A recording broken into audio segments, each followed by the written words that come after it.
ரொம்ப நாளாகவே நான் பேசணும் அப்படின்னு இருந்த ஒரு பதிவு தாங்க இது. என்ன பதிவு? எதை பற்றினா கர்மா. கர்மாவை பற்றி தான் இன்றைக்கி நான் பேசலான் இருக்கேன். கர்மானா என்ன? எங்கே பார்த்தாலும் எங்கிட்டு பார்த்தாலும் கர்மா கர்மா தான் கேட்கணும் அவங்கள. கர்மா இருக்குது. கர்மா வேலை செய்ய மாட்டேங்குது. அவங்க நல்லா இருக்காங்க, அவங்க சந்தோஷமாக இருக்காங்க, அவங்க இஷ்டத்துக்கு இருக்காங்க அப்படிங்கிற மாதிரி சொல்கிறாங்க. இதெல்லாம் கர்மானா என்ன? கர்மா எல்லாரையும் கேட்குமா அப்படின்னா கண்டிப்பாக கிடையாது. கர்மா முதல்ல யார்கிட்ட வேலை செய்யும் அப்படின்னா, எல்லாருமே அவங்கவுங்க ஆங்கிள்லேருந்து தான் நம்ம பேசுவோம். இப்போ நானே இருக்கேன்னா நான் பண்ணுறது கரெக்டு அப்படின்னு நானாக முடிவு பண்ணிக்கிறேன். அதே மாதிரி மற்றவங்களும் அப்படி தான், நம்ம செய்கிறதான் கரெக்டு அப்படின்னு சொல்லிட்டு நம்மளே அவங்கவுங்க ஜட்ஜ் பண்ணிக்கிறோம். ஆனால் அது கிடையவே கிடையாது. மேலே ஒருத்தர் இருக்கார் பார்த்தீங்களா, அவருக்கு தெரியும் யார் பண்ணுறது சரி யார் பண்ணுறது தப்பு அப்படின்னு சொல்லிட்டு அவர் முடிவு பண்ணுவார். அதான் சொல்லுவாங்கள்ல, வினை விதைப்பவன் வினை இருப்பான், திணை விதைப்பவன் திணை இருப்பான்னு சொல்லுவாங்கள்ல. அது மாதிரி தான் நம்ம எதை விதைக்கிறோமோ அதை தான் நம்ம அறுவடை பண்ணுவோம். அதுக்காக நம்ம தப்பு பண்ணிவிட்டு கடவுள்கிட்ட போயிட்டு அவங்க நல்லா இருக்கக்கூடாது, அவங்க கெட்டு போயிடணும் அப்படின்னு சொல்லிட்டு நம்ம கடவுள்கிட்ட கேட்டால் நம்ம கடவுள் நம்மளை தண்டிச்சிடுவாரா? கிடையவே கிடையாது. அவருக்கு தெரியும் யாருக்கு எதை கொடுக்கணும், எப்போ கொடுக்கணும், யாரை எந்த இடத்துல வைக்கணும் அப்படிங்கிறது.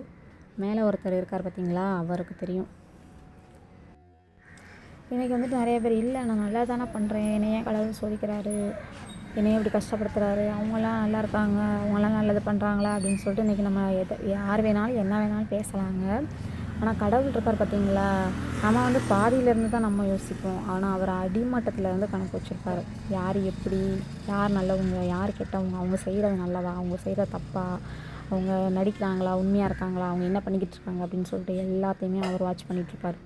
அதான் சொல்லுவாங்களா, மனுஷங்கிட்ட கூட நம்ம நடிச்சிடலாம், ஆனால் கடவுளோட பார்வையிலேருந்து நம்ம தப்பிக்கவே முடியாது. அவர் எல்லாத்தையுமே நோட் பண்ணிகிட்ருப்பார். நமக்கு மேலே ஒரு கேமரா நம்மளை வாட்ச் பண்ணுது அப்படின்னு சொல்லிட்டு அந்த ஒரு மைண்ட் செட்டோடு தாங்க நம்ம இருக்கணும். அதுபடி தான் நம்ம லைஃப்பில் எல்லாமே நடக்கும். அதை விட்டுட்டு நான் நல்லா தான் பண்ணேன், கர்மா வேலை செய்யலை அப்படின்னு கர்மா குருமாலாம் வேலை செய்யாது. அவருக்கு தெரியும் யாருக்கு எதை எப்போ கொடுக்கணும், எதை செய்யணும் அப்படிங்கிறது அவருக்கு தெரியும். சரிங்களா? அதே மாதிரி தான் எல்லாத்தையுமே கடவுளோட பொறுப்பிலே விட்டுறணும். நம்ம லைஃப்பில் எது நடக்குது, நமக்கு இப்போ எப்படி சொல்கிறது, நல்லது நடக்குதா அதுக்கு காரணம் நம்ம தான், கெட்டது நடக்குதா அதுக்கும் காரணம் நம்ம தான், நமக்கு எது நடந்தாலும் அதுக்கு காரணம் நம்ம தான். ஏன்னா நம்ம என்ன செய்கிறோமோ அதுக்கான விளைவு தானே நமக்கு கிடைக்கும். அதே